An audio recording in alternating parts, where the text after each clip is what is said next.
So good morning to all of you. 17 दिसंबर को MPPSC prelims होना है। अब कोई डेट वेट बढ़ने वाली है नहीं। और इन लास्ट दिनों में चाहे आप साल भर महीनों भर कितना भी पढ़ लो, अगर इन लास्ट दिनों में आप थोड़ा सा भी लूज कर गए, अपने आप को पीछे कर लिए, वो चाहे हार्डवर्क के तौर पे हो या फिर स्मार्ट वर्क के तौर पे हो या फिर कॉन्फिडेंस लेवल के तौर पे हो, किसी भी तरीके से आप थोड़ा सा भी लूज हुए तो आप बाकी लोगों से रेस में पीछे हो जाओगे। उसके लिए क्या करना है, 4-5 चीज़ें मैं बताती जाऊँगी और साथ में आपको ये बताऊँगी कि कैसे आपको पढ़ते टाइम ही ये सोच लेना है कि नहीं ये क्वेश्चन आ सकता है तो मैं इस पर ज़्यादा ध्यान दूंगा। इस तरीके से अगर आप पढ़ोगे ना तो जैसे जो आप प्रैक्टिस करते हो, ऑब्जेक्टिव लगाते हो या फिर मॉक टेस्ट देती हो, तो उसका आधा काम आपका पढ़ते टाइम ही हो जाएगा। वो बहुत ज़्यादा इंपॉर्टेंट है लास्ट के दिनों में करने के लिए। तो देखो, आज मैं जो भी वीडियो बना रही हूँ उसके में भी 1-2 दिन पहले या फिर 1-2 दिन बाद या फिर उसी दिन हो सकता है इम्पॉर्टेंट जो टॉपिक्स है उनकी वीडियो आपके सामने आ गई होगी। उसको आपको कॉपी पेन लेके लिख लेना है और सामने बॉक्सेस बना लेना है। सबसे पहले क्या करना है, ठीक है, तो आपको बॉक्सेस बना के पहला टॉपिक निपटाओ। लाइक सबसे पहले प्रायोरिटी पे रखना जनगणना। जनगणना चाहे MP की हो, चाहे वो इंडियन लेवल हो या फिर मतलब जनांकी की, एक बार थोड़ा सा वर्ल्ड लेवल पे देख लेना। तो सबसे पहले MP की जनगणना पढ़ना, फिर उसके बाद आपको इंडिया की, भारत की जनगणना पढ़ना है। उसके बाद आपको पढ़ने के बाद बॉक्सेस बने होंगे, उनको राइट टिक करना है, ठीक है। पहले दिन जनगणना पढ़ो और साथ में जनजाति पढ़ लो। मतलब जो मैं इंपॉर्टेंट टॉपिक, आप अपना पढ़िए, आराम से पढ़िए, जिस तरीके से आप पढ़ रहे हो उसी तरीके से।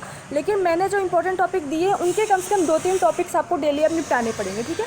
2-3 टॉपिक्स आपको डेली निपटाने हैं। आज अगर आपने 3 टॉपिक पढ़ा तो आपको 2 दिन बाद उनका रिविज़न करना है, ठीक है।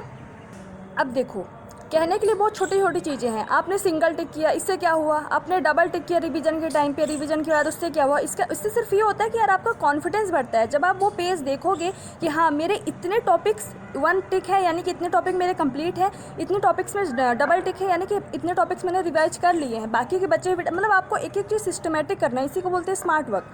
और आपको बूस्ट करता रहेगा वो पेज। जब भी वो पेज लेके आप बैठोगे तो बोलेगा, अब वो पेज आपसे बोलेगा कि भाई इतने टॉपिक बचे हैं अभी आपको, इतने आपको अभी और कंप्लीट करने हैं। तो वो सोने नहीं देगा, खाने नहीं देगा, पीने नहीं देगा।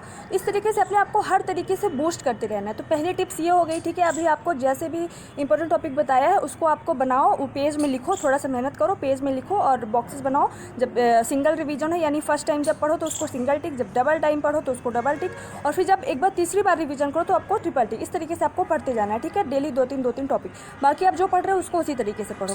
दूसरी बात है टेस्ट सीरीज। तो देखो टेस्ट नहीं, पहले देखो टेस्ट सीरीज के पहले हम आते हैं प्रीवियस ईयर क्वेश्चन पे। तो मैंने बोला है कि कम से कम 10 साल, अगर 10 साल नहीं हो पा रहा है, आप बहुत आलसी हो मेरी तरह, तो आप कम से कम स्मार्ट खेलो 20 का, मतलब 2020 का, 2021 का, 2022 का, 22 का भी रिसेंटली जो हुआ था, 20, 21, 22 आपको कुछ नहीं करना है। उनके क्वेश्चन के आंसर भी नहीं देखने हैं, मन करे तो देख लेना, या फिर आपको सिर्फ इतना करना है कि आप उन क्वेश्चन को देखो और सोचो कि नदियों से क्वेश्चन आया था, ठीक है, नदियों से किस टॉपिक में, मतलब नदियों से भी किस तरीके के क्वेश्चन आया था। तो अगर आप देखोगे मेरे तरीके से, जैसे मैंने ऑब्जर्व किया कि नदियों में हमेशा सहायक नदियों से रिलेटेड क्वेश्चन ज़रूर आता है कि बेतवा किसकी सहायक नदी है, या फिर धसान किसकी सहायक नदी, नर्मदा की सहायक नदियाँ किस, दाएँ ओर से नदियों, मतलब दाहिने हाथ से मिलने वाली नदियाँ कौन सी हैं। इसी तरीके से बहुत से क्वेश्चन आते हैं नदियों से सहायक, या फिर नदी तंत्र से रिलेटेड बहुत सारे क्वेश्चंस आते हैं। तो इस तरीके से आपको प्रीवियस ईयर के क्वेश्चन देखने हैं। आप मान लो 5 मिनट दे दिए, 10 मिनट दे दिए, 20 मिनट दे दिए, जैसे भी आपको जितना टाइम है प्रीवियस ईयर के क्वेश्चन देखो। फिर जब आप पढ़ोगे ना तो आपको माइंड में आपको क्लिक होगा कि नहीं, जब आप नदियों वाला टॉपिक पढ़ोगे तो लगेगा हाँ नदियों में पर्टिकुलर ये वाला टॉपिक बहुत इंपॉर्टेंट है। पर्वत का टॉपिक पढ़ोगे पर्टिकुलर ये, जनजाति पढ़ोगे पर्टिकुलर ये टॉपिक। जैसे जनजाति का मैं एग्जाम्पल लेती हूँ, जनजातियों में हमेशा 2-3 साल से मैं देख रही हूँ उपजाति ज़रूर पूछी जा रही, भील की उपजाति, गोंड की उपजाति, ठीक है। ऐसे ही कला संस्कृति में नृत्य, लोक नृत्य हो गया, जैसे इस बार पूछा था काठी क्या है, लोक नृत्य है कि लोक गान है, क्या है। इस तरीके के क्वेश्चन आप जब देखोगे तो उस तरीके से पढ़ने को आपको गाइड मिलेगा। गाइड देखो और कोई नहीं होता है, मेंटोर भी गाइड नहीं कर सकता जितना अच्छा आपको सिलेबस और प्रीवियस ईयर के क्वेश्चन कर देते हैं। मैं तो सिर्फ आपको बता सकती हूँ कि आप इस तरीके से आप अपने आप को सही दिशा दे सकते हो, लेकिन फॉलो आपको करना पड़ेगा। तो मॉक टेस्ट, तीसरे में आते हैं मॉक टेस्ट। मॉक टेस्ट में हर बार मैंने बोला है, एक जहाँ पे मैं लाइब्रेरी में बैठती हूँ तो एक स्टूडेंट है MPPSC से, और उन्होंने पूछा कि मेरे मॉक टेस्ट में अच्छे मार्क्स नहीं आ रहे हैं। मार्क्स नहीं आएंगे मॉक टेस्ट में अच्छे मार्क्स, इसलिए नहीं आएंगे क्योंकि जितने भी कोचिंग संस्थाएं हैं, जितने भी कोचिंग इंस्टीट्यूट है, वो सिर्फ हवा अपने आप को ये दिखाने के लिए कि नहीं मेरी कोचिंग के मॉक टेस्ट बहुत ही हाई लेवल के होते हैं या फिर कोई इसे सॉल्व नहीं कर सकता, कोई इसमें 70-80 नंबर नहीं पा सकता।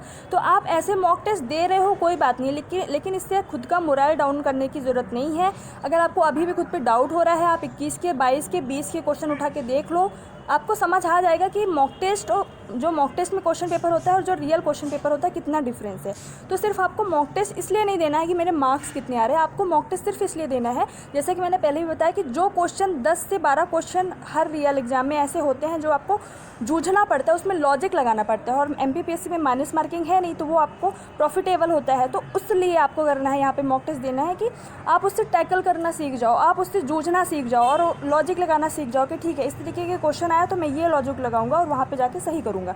तो सिर्फ इसलिए मॉक टेस्ट देना है, ना कि आप अपने मार्क्स देखो, अरे 50 ही आया तो मेरा नहीं होने वाला, ये सारी थिंकिंग नहीं सोचनी है। क्योंकि यहाँ के मॉक टेस्ट के क्वेश्चन पेपर में और जो रियल एग्जाम जो आयोग लेता है वहाँ पे धरती आसमान का फ़र्क होता है। ठीक है, और चीज़ें हैं पढ़ने में मन नहीं लगता है, मैंने पहले भी बताया 3 रीज़न से पढ़ने में मन नहीं लगता है। इतना सारा टाइम वेस्ट हो गया, लास्ट के 20-25 दिन में मैं क्या उखाड़ पाऊंगा, मेरे तो मार्क्स ही नहीं आ रहे, मैं क्या ही कर लूँगा 20-25 दिन पढ़ के। या फिर एक फैक्टर होता है कि नहीं मेरे को सोना है, मेरे को मोबाइल देखना है, मेरे को वेब सीरीज देखनी है, मूवीज देखना है, एंजॉय करना है फ्रेंड्स के साथ, ये सारी चीज़ें आपको परेशान करती है, पढ़ने में मन नहीं लगता है। तो देखो जो पहला फैक्टर है वो सबके साथ होता है, मेरे साथ भी कभी-कभी होता है, मैं सोच लेती हूँ कि यार इतना टाइम कभी-कभी होता है ना वेस्ट हो गया पूरे दिन का, तो अभी रात के 2 घंटे में क्या पढ़ूंगा। अरे भाई तुम बैठो तो सही, अगर तुम 5 मिनट सही से फोकस के साथ 5 मिनट लिटरली 5 मिनट फोकस के साथ, पूरे फोकस के साथ, अगर 5 मिनट भी कोई टॉपिक आपने उठाया, लाइक मैं हमेशा हड़प्पा सभ्यता का एग्जांपल देती हूँ, तो हड़प्पा सभ्यता उठाया और 5 मिनट में आप देखोगे कि कई सारे फैक्ट आपने रट लिए, कई सारे फैक्ट आपने देख लिए, एनालिसिस कर लिए। तो 5 मिनट अगर आप फोकस के साथ बैठोगे, अपने आप आपको लगेगा नहीं अभी तो भैया 1.5 घंटे है मेरे पास, या 2 घंटे है, इन 2 घंटे में तो पता नहीं क्या क्या पढ़ पाऊंगा। तो सोचो अगर 2 घंटे में आप पता नहीं क्या क्या पढ़ पाओगे तो आप तो 20-25 दिन में उखाड़ लोगे, बहुत सारी चीज़ें उखाड़ने को उखाड़ लोगे ना। तो इस तरीके से, सॉरी फॉर माय लैंग्वेज, मतलब maybe I am wrong but इसके सॉरी, तो आप 20-25 दिन में बहुत सारी चीज़ें, बहुत सारे क्वेश्चन आप सॉल्व कर सकते हो, मतलब बहुत सारे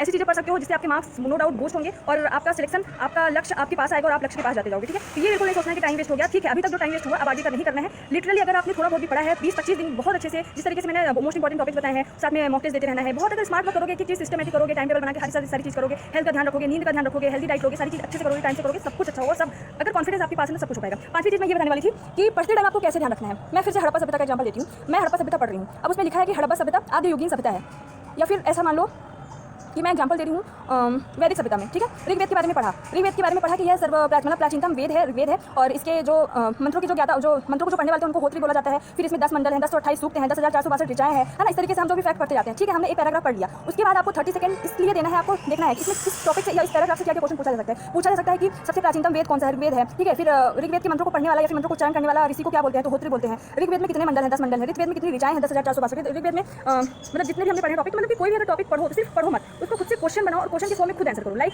आपने 10 मिनट कोई भी पैराग्राफ पढ़ा है, फिर कोई भी टॉपिक पढ़ा, आपको लग रहा है कि मैंने अच्छे से पढ़ लिया है, चीज़ें याद हो गई हैं, तो उसके बाद आप लगभग 1 से 2 मिनट उस पैराग्राफ से खुद क्वेश्चन बनाओ कि ये क्वेश्चन आएगा तो इसका आंसर ये होगा, ये क्वेश्चन आएगा तो इसका आंसर ये होगा। इससे आपकी प्रैक्टिस ही बढ़ रही है, एक तरीके से आप मॉक टेस्ट दे रहे हो। इस तरीके से अगर पढ़ोगे तो आपको वही की सारी चीज़ें याद हो जाएगी, क्योंकि क्वेश्चन आंसर फॉर्म में आपको चीज़ें बहुत जल्दी याद होगी। थिंग ये जरूर याद रखना कि नौकरियाँ हमको नहीं करनी है, नौकरी करनी है। तो नौकरी करने के लिए हार्डवर्क करना पड़ेगा, उसके साथ हमको सिस्टमेटिक ढंग से चलना पड़ेगा। जिस तरीके से जब हम प्रशासन में जाएंगे, जब हमारी ट्रेनिंग ली जाती है, मतलब जो भी बच्चे सिलेक्टेड होते हैं उनकी ट्रेनिंग ली जाती है, तभी उनको सिस्टमेटिक बनाया जाता है। क्योंकि प्रशासन में वही व्यक्ति टिक सकता है जो हर काम टाइम से करे और बहुत ही सिस्टमेटिक ढंग से करे, बहुत ही मतलब व्यवस्थित तरीके से कोई भी काम करे। तो आपको अभी से पढ़ाई में ही उसको लागू करना पड़ेगा। तो अगर कोई भी चीज़ आप व्यवस्थित तरीके से करोगे ना और हर चीज़ सोच समझ के करोगे, आपको कॉन्फिडेंस आपके अंदर वैसे ही आ जाएगा। और तीसरी बात, हाँ एक और बात कि आपको ये बिल्कुल नहीं सोचना है कि यार नहीं हुआ तो क्या होगा, आपको ये सोचना है कि मेरा नहीं हुआ तो किसका होगा। इसको बोलते हैं कॉन्फिडेंस। हाँ, कि मेरा नहीं, देखो आप पढ़ रहे हो ना, अगर नहीं पढ़ रहे हो तो ये वाली फीलिंग ही नहीं आएगी मेरा नहीं हुआ तो किसका होगा। ठीक है, वो तो फिर नहीं होने वाला, नो डाउट। लेकिन अगर आप पढ़ रहे हो, अच्छे से पढ़ रहे हो, बहुत इंपॉर्टेंट टॉपिक को और ज़्यादा अच्छे से पढ़ रहे हो, मॉक टेस्ट दे रहे हो, सारी वो चीज़ें कर रहे हो जो आपको सिलेक्शन के पास ले जाएंगे, तो आपके अंदर ये फीलिंग ज़रूर आएगी कि मेरा नहीं होगा तो किसका होगा। क्यों नहीं होगा भाई, ऐसे ही लोगों का होता है। हम भी निकाले हैं 3-3 बार, घर से बैठ के निकाले हैं, तो क्यों नहीं होगा, ये तो सोचना ही नहीं है। ठीक है, तो आई होप कि आप लोगों को मेरी वीडियो अच्छी लगी हो। सब्सक्राइब कर दिया करो ऐसे ही वीडियोज़ पाने के लिए, और लाइक करना ना भूले, कमेंट करके ज़रूर बताना। Thank you so much. जय हिंद, जय भारत।